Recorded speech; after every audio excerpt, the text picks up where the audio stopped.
we get more than 2,000 likes at this videos, we will upload more patriotic news. Oregon Senator Wayne Morse dies at 73, July 22, 1974. On this day in 1974, Wayne Morse, a maverick senator from Oregon for 24 years who thrived on controversy, died at age 73 while campaigning as the Democratic nominee to regain the seat he had narrowly lost to Republican Senator Bob Packwood in 1968. In 1944, despite his progressive views, Morse won a Senate seat as a Republican. He broke party ranks in 1952 over Dwight Eisenhower's choice of Richard Nixon as his running mate and became an independent. He still caucused with the GOP, however, which at the time held a razor-thin Senate majority after Eisenhower's presidential victory. When the new Congress convened in 1953, party leaders punished Morse for his defection by stripping him of his seniority and his seats on the Armed Services and Labor Committees. He had arrived at the opening session with a folding chair and said, "Since I haven't been given any seat in the new Senate, I decided to bring my own." Later that year, Morse staged a filibuster against Tideland's oil legislation for 22 hours, which held the record until South Carolina Senator Strom Thurmond, another maverick, broke it in 1957 by 2 hours. In 1955, Morse became a Democrat, giving the party a one-vote Senate margin. Senator Lyndon B. Johnson, D. Texas, the new majority leader, rewarded Morse by restoring his seniority and offering him his choice of committee assignments. He chose banking and foreign relations. With LBJ in the White House, Morse, a resolute critic of the Vietnam War, became one of two senators in 1964 to oppose the Gulf of Tonkin Resolution, an act of political defiance that probably ultimately cost him his Senate seat. An exasperated LBJ privately quipped to a reporter, "You can lead a Morse to water, but you can't make him think." It was a mean-spirited remark. Johnson knew that Morse had been kicked in the head by a horse in 1951. He sustained major injuries. The kick nearly tore his lips off, fractured his jaw in 4 places, knocked out most of his upper teeth, and loosened several others.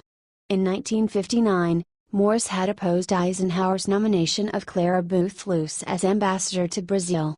Morse chastised her for having criticized President Franklin D. Roosevelt. After being confirmed by a 79-11 vote, Luce said her troubles with Morse stemmed from the fact that a horse had kicked him. She also remarked that riots in Bolivia might be dealt with by dividing the country up among its neighbors. A backlash against her remarks from Morse and other senators and refusal to retract them led to her resignation 3 days after having been confirmed. Morse composed his own epitaph when he wrote, "As long as I serve on this job, I am going to serve my own master under obligation to no one."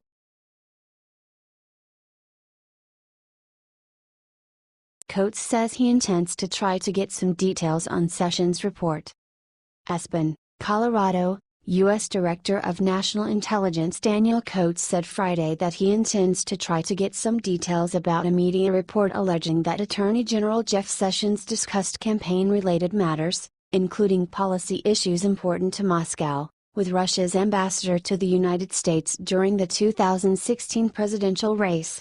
The Washington Post reported Friday that Russian Ambassador Sergei Kislyak told his superiors in Moscow that he discussed those issues with Sessions during the campaign when he was serving as a top foreign policy advisor to Republican candidate Donald Trump.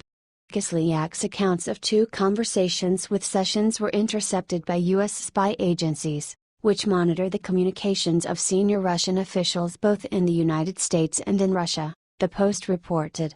It also noted that Sessions initially failed to disclose his contacts with Kislyak, that he then denied that the meetings were about the Trump campaign, and that he has testified that he has no recollection of such an encounter last April. One U.S. official told the Post said that Sessions has provided misleading statements that are contradicted by other evidence.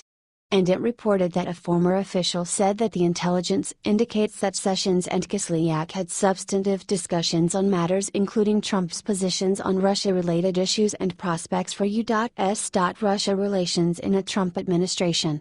Sessions has repeatedly denied discussing campaign-related issues with Russian officials. and that the meetings with Kislyak were specifically in his capacity as a U.S. Senator. As DNI Director, Coates oversees the National Security Agency and other intelligence agencies that would have conducted any intercepts like those the Post reported. Asked about the report during a panel at the Aspen Security Forum here, Coates said, "I just learned about it. Also, I saw the headline. I have come to the point where I no longer put any stock in headlines or breaking news." But, Coates continued in a somewhat disjointed response, "I tell my friends, and if I was talking to the nation, which I don't, I would say. Actually, my wife encouraged me to read this thing and, to, ask a question before you take something as truth. So I'm going to ask, is this for real? Is this the real thing? Try to get some details before I draw a conclusion. And I try to do that with everything." Coates also said there is no dissent within U.S. intelligence agencies about the publicly announced conclusion that Russia meddled in the election through hacking and fake news stories. The comment put him at odds with Trump, who has repeatedly cased out on the veracity and legitimacy of those findings.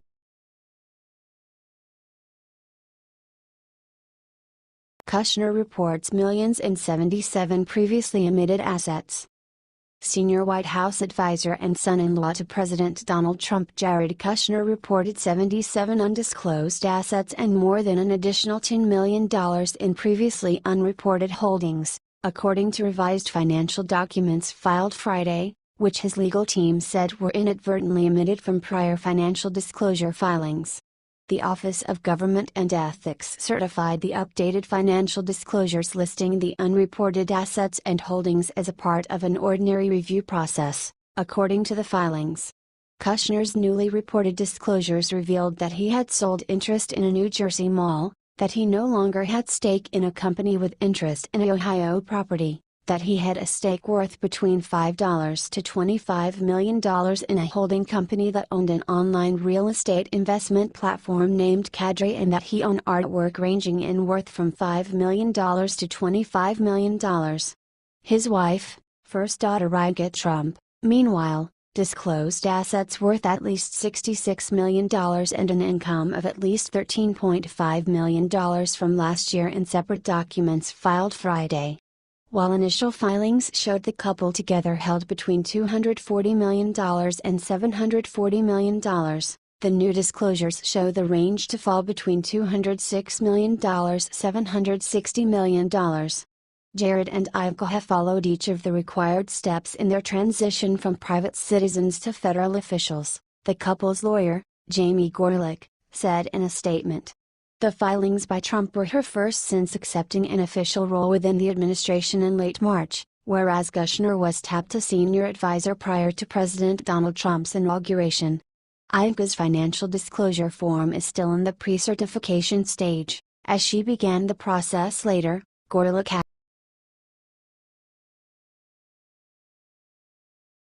McConnell's last-ditch Obamacare strategy. Talking is no longer working. It's time to vote. Senate Majority Leader Mitch McConnell is taking the rare step of forcing his members to take a tough vote on an Obamacare repeal bill, H.R. 1628, 115, that is on track to fail, making them own their votes. Senior Senate Republicans believe the high-profile vote expected Tuesday, followed by conservative backlash over the GOP's failure to fulfill its 7-year campaign pledge, might provoke enough heat from the base to bring senators back to the negotiating table. It seems like a long shot. But McConnell may be playing the long game, making his members walk the plank not as an act of desperation but as part of a strategy that just might work. He's used it before to get what he wants. If the vote fails, I don't think it's over, said Senator John Thune, RS.D., a member of the Senate leadership. We're going to need a little longer runway to get to 50 votes on something. Even if we fail on the procedural vote next week, Thune added, all that really does is say okay, we'll regroup and then take another run at this. Senator Rand Paul, RK, who has been demanding McConnell hold a vote on a repeal-only bill, agrees. We can do this for quite a while, he said. McConnell has used this approach before. In May 2015 he forced multiple votes that ultimately granted then-President Barack Obama fast-track trade powers during negotiation of a massive Pacific Rim trade deal. This time, the vote comes after months of discussion on repeal legislation that hasn't garnered support from 50 senators. If the strategy doesn't bring senators back to the table, the vote could demarcate a decisive end to at least the public Obamacare repeal debate for some time. That would allow the Senate, which has already spent 2 months trying to dismantle and replace the health law, to move on and notch some legislative wins. Many are more than ready to turn to other priorities, like tax reform. Still, holding a doomed vote is unusual for McConnell, who typically goes to great lengths to protect his members from politically difficult votes. "Everybody has to be held personally accountable," said Senator John Cornyn, our Texas, who has been furiously whipping the repeal effort. "Everybody is a good enough politician that if they've got a reason to justify their vote, they'll be able to sell that." The vote Tuesday will be to start debate on Obamacare repeal. But it is unclear as of now which bill would serve as the actual policy, an extremely unusual move. McConnell said earlier this week the Senate would vote on a repeat of a 2015 bill that repealed much of the health care law. Since then, senators have floated the idea of voting on multiple options, including repeal, the Senate's repeal and replace measure, or a combination of these and other policies. That would be moot if the Senate doesn't even vote to start debate. With at least 2 senators having announced they would oppose proceeding to the bill, and the expected absence of Senator John McCain, our Arizona, who was diagnosed with a brain tumor, the vote is likely to fail without major last-minute changes. Leaders have opened the door to the idea that if the margin is narrow, they could vote again when McCain could return to Washington. Given his diagnosis, it's not clear when that could happen. Senate Republicans have other reasons to stop the political bleeding over repeal. They want to move on to tax reform, but they also have health care bills that must pass in the coming months, including renewing the Children's Health Insurance Program and a pivotal FDA funding program. The Obamacare debacle could affect those other bills. The decision to hold a vote, versus just pulling the bill from the floor without forcing members to go on the record, will be more difficult for some senators than others. It could be the biggest liability for Republicans who supported a 2015 repeal bill, which Obama vetoed, and now won't support the same measure. All Republicans currently in office besides Senator Susan Collins of Maine supported it. "We're going to find out if there's hypocrisy in the United States Senate in the next few days," said Senator David Perdue, our Georgia. "I don't believe in situational ethics. So if you thought it was a good idea to repeal when we had a president that probably would not have accepted it, what's wrong with repealing it now when we have a president who would sign it into law?" Senator Shelley Moore Capito, our W.Va, who is not up for re-election until 2020 in a conservative state, argued that circumstances have changed since she voted to repeal the law in 2015 and that she would hope voters understand her argument. For instance, expanded Medicaid has played a big role in combating the opiate epidemic in her state. "People's minds change and circumstances change," Capito said. "And as time goes on, that's what's happened, and I gotta do what I think is the right thing to do." She doesn't want to vote on a repeal until she sees a replacement measure for the Affordable Care Act. Senator Jeff Flake, our Arizona, who may face a competitive re-election bid next year, dismissed suggestions that voting for a straight repeal of the 2010 health care law could hurt his prospects. "I've already voted on it. I'm fine with it," Flake said in an interview. "All I can say is, if it comes up, I'll vote for it. There have been so many votes on this over the years that if your opponents want to paint you one way or another, there's lots of fodder they can."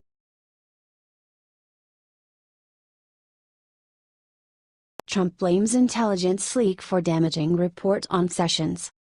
President Donald Trump railed against the latest damaging report about his administration, tweeting on Saturday morning that the illegal leaks like the one he said was behind a Washington Post article must end. The Post reported late Friday that Attorney General Jeff Sessions had discussed campaign-related matters with the Russian ambassador during the election, seemingly contradicting Sessions' claim that no such issues were discussed. The article cites current and U.S. officials who were familiar with U.S. intelligence intercepts. A new intelligence leak from the Amazon Washington Post, this time against AG Jeff Sessions. These illegal leaks, like Comey's, must stop. Trump tweeted. The tweet came amid fresh tension between Trump and Sessions, after the president earlier this week heavily criticized his attorney general in a New York Times interview for recusing himself from the FBI's Russia probe.